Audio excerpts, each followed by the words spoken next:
जय जनेंद्र मित्रों, श्री गणेशाय नमः। मैं आपका दोस्त सन्नी जैन और आप सभी का मेरे चैनल एस्ट्रो लाइफ सीक्रेट्स में हार्दिक स्वागत है। वीडियो शुरू करने से पहले आप सभी से गुजारिश है, कृपया मेरे चैनल को सब्सक्राइब ज़रूर करें ताकि नई वीडियो बनाने का प्रोत्साहन मिलता रहे। मित्रों, आज का विषय लेते हैं। आज का विषय है जन्म लगन कुंडली से कैसे देखें हम 22वां दृष्टिकोण। मित्रों, 22वां दृष्टिकोण देखने के लिए हमें वर्ग चार्ट देखना पड़ता है कि D3 वर्ग चार्ट में हम दृष्टिकोण की स्थिति चेक करते हैं। लेकिन आज हम लगन कुंडली से माध्यम से ही आपको बताएंगे कि लगन कुंडली को देखकर ही आप आसानी से पता लगा सकते हो कि हमारा 22वां दृष्टिकोण कौन है। ये बहुत ही आसान सी ट्रिक है, आसान सा फार्मूला है जिसको आपको याद करना पड़ेगा और आप आसानी से जन्म लगन कुंडली को देखकर ही 22वां दृष्टिकोण सीख जाओगे। तो मित्रों, हम चलते हैं आज अपनी वीडियो के माध्यम से 22वां दृष्टिकोण निकालने की एक आसान सी ट्रिक के बारे में। तो सबसे पहले मित्रों, हम ये जानने का प्रयास करते हैं कि 22वां दृष्टिकोण होता क्या है। इसके बारे में थोड़ी सी चर्चा करते हैं। मित्रों, 22वां दृष्टिकोण अशुभ माना जाता है। 22वें दृष्टिकोण के स्वामी या 22वां दृष्टिकोण हमें अपनी दशा महादशा में कष्ट देता है, शारीरिक कष्ट देता है, मानसिक तनाव देता है और काफ़ी समस्याएं पैदा करता है। अगर हमारी चल रही महादशा का संबंध 22वें दृष्टिकोण से बनता है तो वो दशा हमें कष्ट पहुंचाने वाली होती है। अगर हमारी कोई दशा चल रही है, वो अच्छे भावों का प्रतिनिधित्व नहीं कर रही, अच्छे भावों से नहीं जुड़ रही, अच्छे भावों से संबंध नहीं बना रही, अगर उसका संबंध 22वें दृष्टिकोण से भी जुड़ जाता है तो वो अपनी दशा महादशा में हमें काफ़ी परेशानियां देता है। तो मित्रों, 22वें दृष्टिकोण को खर दृष्टिकोण भी बोला जाता है। इसके स्वामी को खरेश बोला जाता है, तो जो अशुभ माना जाता है। तो आज हम लगन कुंडली के माध्यम से आसानी से देखकर पता लगाएंगे कि 22वें दृष्टिकोण की गणना कैसे की जाती है। तो मित्रों, वीडियो के अंत तक जरूर बने रहिए। मित्रों, 22वां दृष्टिकोण देखने के लिए आपको जन्म लगन कुंडली में लगन की डिग्री को देखना है। अगर आपकी जन्म लगन की डिग्री 0 से 10 डिग्री के बीच में है तो आपका जन्म पहले दृष्टिकोण में हुआ है।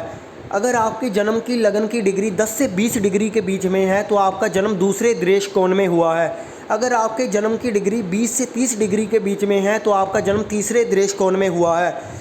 तो मित्रों, अब हम ये 3 हमारे पास जो पैरामीटर्स आए हैं, हम उसके आधार पर देखेंगे कि 22वां दृष्टिकोण कौन सा बनता है। अगर आपके जन्म की डिग्री 0 से 10 डिग्री के बीच में है तो आपको 8th हाउस को देखना है। अगर आपके 8th हाउस का स्वामी या 8th हाउस का स्वामी अगर कोई भी ग्रह बन रहा है, हमें उस ग्रह के स्वामी को देखना है।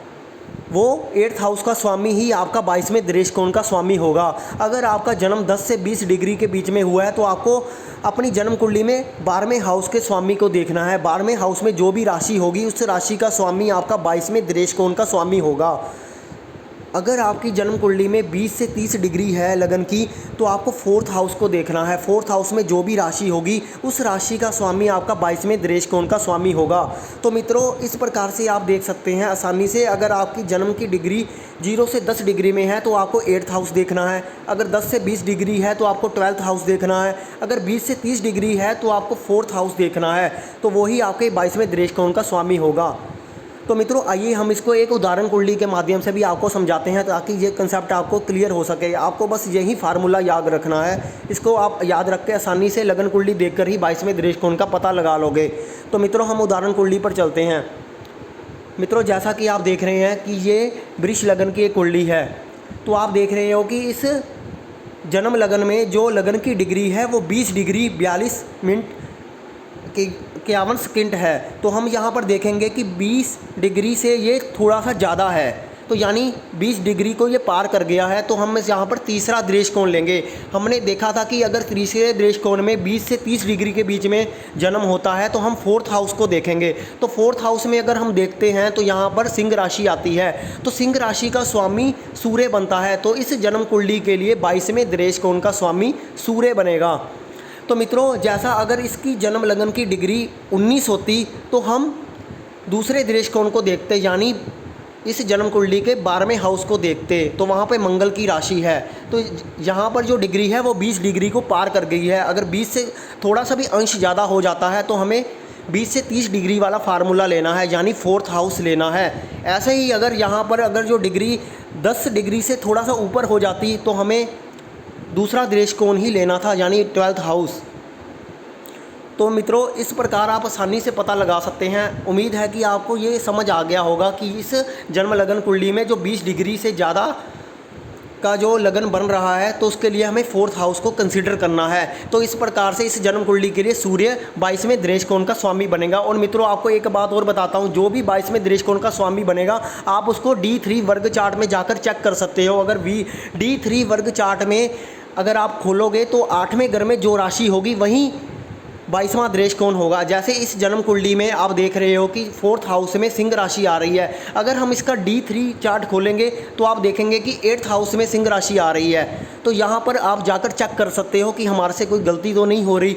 तो जैसे ही आप अपना दृष्टिकोण 22वां लगन कुंडली को देखकर निकालोगे तो उसको आप D3 चार्ट में जाकर यानी दृष्टिकोण कुंडली में जाकर 8th हाउस में उस राशि को देख सकते हो कि 8th हाउस में कौन सी राशि है। तो वही राशि होगी जो आपने लगन कुंडली में देखकर निकाली है। तो ये बहुत ही आसान सी ट्रिक है, सिर्फ आपको लगन की डिग्री पर ही ध्यान देना है। 0 से 10 डिग्री, 10 से 20 डिग्री, 20 से 30 डिग्री, इन 3 डिग्री को देखकर आप लगन कुंडली में आसानी से देखकर बोल सकते हो कि 22वें दृष्टिकोण का स्वामी हमारी लगन कुंडली में ये बन रहा है। तो मित्रों देखा कितना आसान था 22वें दृष्टिकोण का निकालना। उम्मीद है कि आप इस फार्मूले को याद रखेंगे और बहुत सारी कुंडलियों पर लगाकर देखेंगे। आप लगाइए और कमेंट करके बताइए कि आपको ये वीडियो कैसा लगा। अगर आपको ये वीडियो अच्छा लगा तो कृपया चैनल को सब्सक्राइब कीजिए, वीडियो को लाइक कीजिए और शेयर कीजिए। धन्यवाद।